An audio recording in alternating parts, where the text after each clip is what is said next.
Hi, Kerry here again with another video on my channel. Today is the 25th of January 2022 and I'm going to review a couple of books which have come my way recently and not much else to report so far. I'm still waiting on news on a job. I have signed up for state assistance in the meantime. The big news in this part of the world is the Omicron variant of COVID has made it into our community, and measures are being taken to try and deal with that. The media's pumping out the scare stories non-stop, so it's making us all very anxious here. Anyway, first of all, we'll talk about The Moon's a Balloon. Now, celebrity, movie star, TV, memoirs are a big part of the book market now. They seem to turn up around the end of the year before Christmas, and they sell them like hotcakes, and the formula has become quite the same. You hear about the arduous or struggle through childhood, the struggle towards fame and fortune, and then all the good stuff which happens after that. And that template of the celebrity memoir, the show business memoir, whatever you want to call it, semi-autobiographical, that was really set by this book in about 50 years ago, in 1971, about the same year I was born, to be confessional. The Moon is a Balloon by David Niven was the book that really set up the whole format for the modern celebrity memoir, and it is sold in the millions. This book came out in 1971, like I said, and since then it has sold over 5 million copies. So he must have done something right. Now, David Niven was a big movie star in the late 30s, early 1940s, then again in the 50s and 60s. And I guess he was flavour of the month when this book came out, because it sold and it hasn't stopped selling since. So my thoughts on it,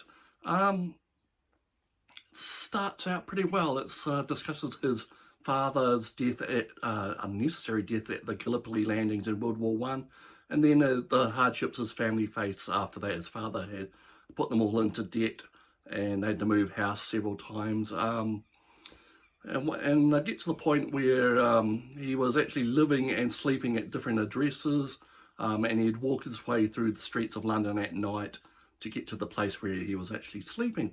On one of these walks, he met a prostitute called Nessie, and they developed a very strange relationship. She was several years older than him, and they had a long-term relationship. And as he went through school and military academy, she would turn up and visit and support him. They all kind of drifted apart in the end, but it was an unusual part of his young life. He was in and out of various schools. He got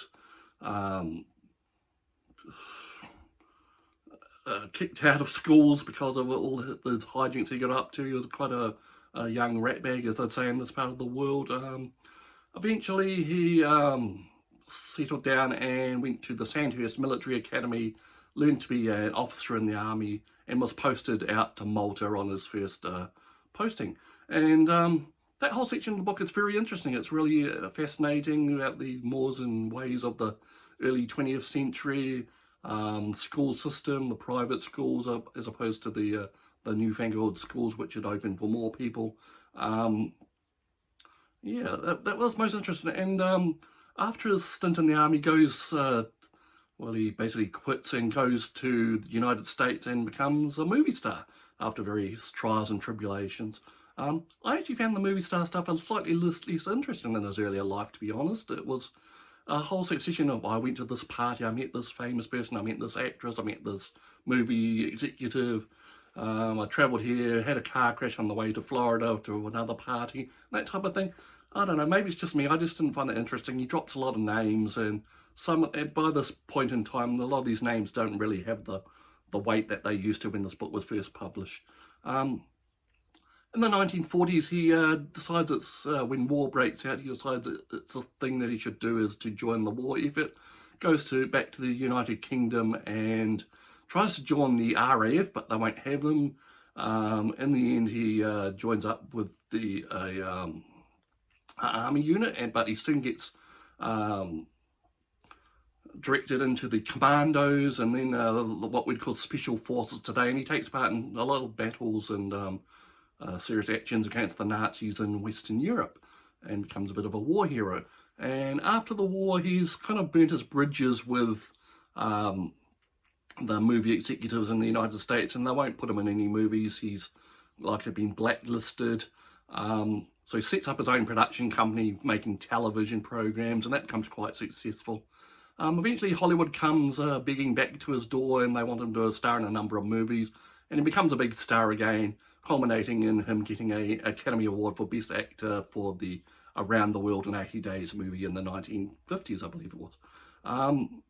And then after that, he's in demand for starring and supporting roles right through to the end of this book, which ends up about in the late 1960s. Now, the World War II stuff is more interesting. The stuff after the war, when he's actually struggling to get back into the business, is quite interesting. He buries a couple of wives. He meets up with various famous people, of course, and it kind of ends with he's having a bad experience with the counterculture of the day in the 60s, and that's really basically leaves. I believe there is a sequel, but I have not come across it yet. Now, this is a 2016 reprint. I don't think they changed anything inside. It actually looks like a very old book, the typesetting and what have you. Yeah, and talking of age, his terminology and language is very archaic. He was educated like a century ago from where we are now, so he drops a lot of terms which unintentionally funny to us now, and he just seems like a bit of an old fuddy-duddy at some points, but other times he's been shocking and racy. I think this book, when it came out, was a bit sold a bit on the shock value. He talks about a lot of jumping in and out of beds and all that type of thing, who was attached to who and who was having affairs and all that type of thing. A lot of that is kind of lost on us now because this book is so old. And overall, it's an interesting story. His life is interesting.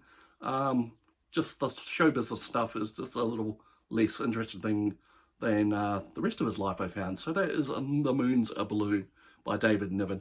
I've heard it quoted from and mentioned and even referred to me in the past, and when I found a copy available cheap online, I thought I'd better have a look. And so that's The Moon's a Balloon, David Niven.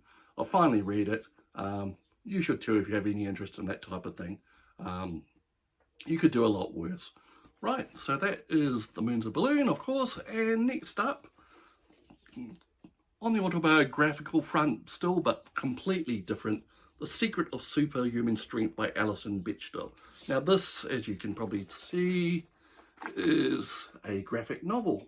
It's a graphic novel, memoir, autobiography type of thing.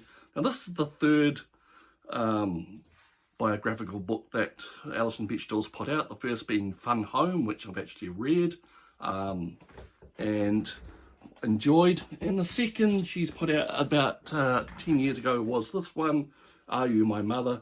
Now I've just dug this out of my storage boxes. I'm going to, after reading Secret of Superhuman Strength, I've got the impulse to read this one, so I'll be getting on to that soon.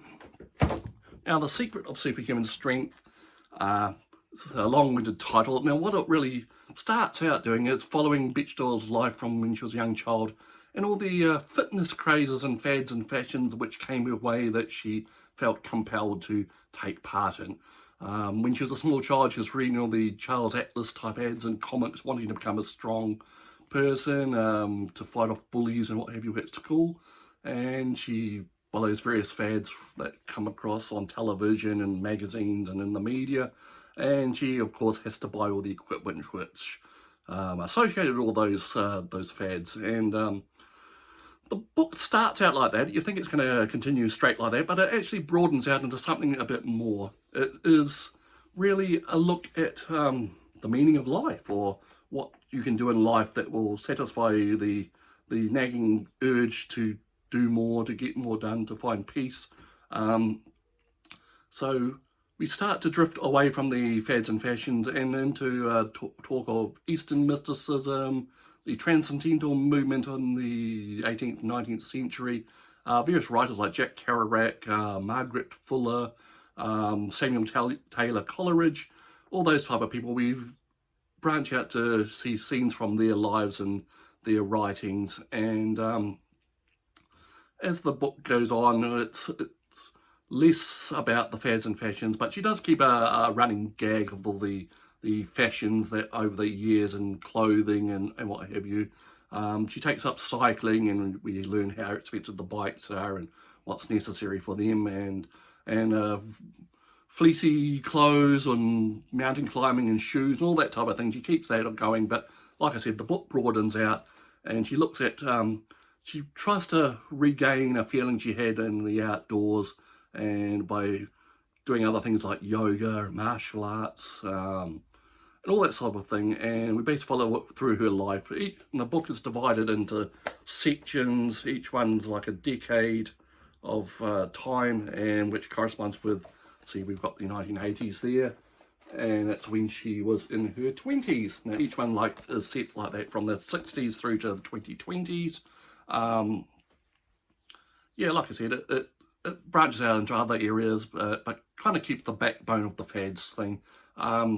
It's very interesting. We follow her along through her life, her various partners, relationships.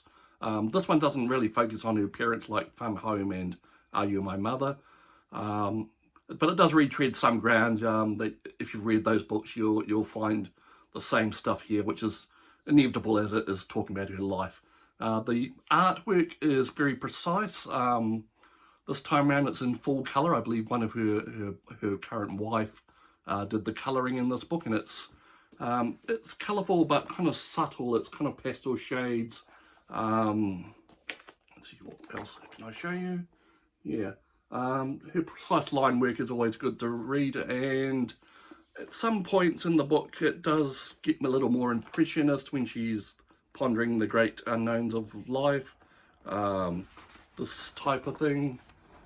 Yeah, anyway, so that is The Secret to Superhuman Strength. It is interesting. It will make you think. Alison Bechdel is obviously one to watch. I want to read the rest of her books. Anyway, so that is the book. Now, what am I reading right now? I'm currently about 3/4 away through this, Mustn't Grumble by Graham Lawton. Now this is a look at minor ailments and maladies which afflict us all,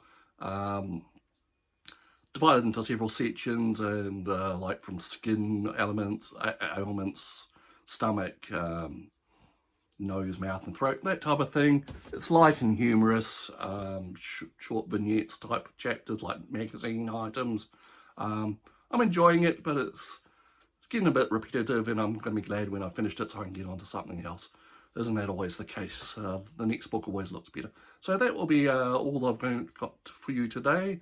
Hope you enjoyed this, and if you like this type of thing, please subscribe to my channel.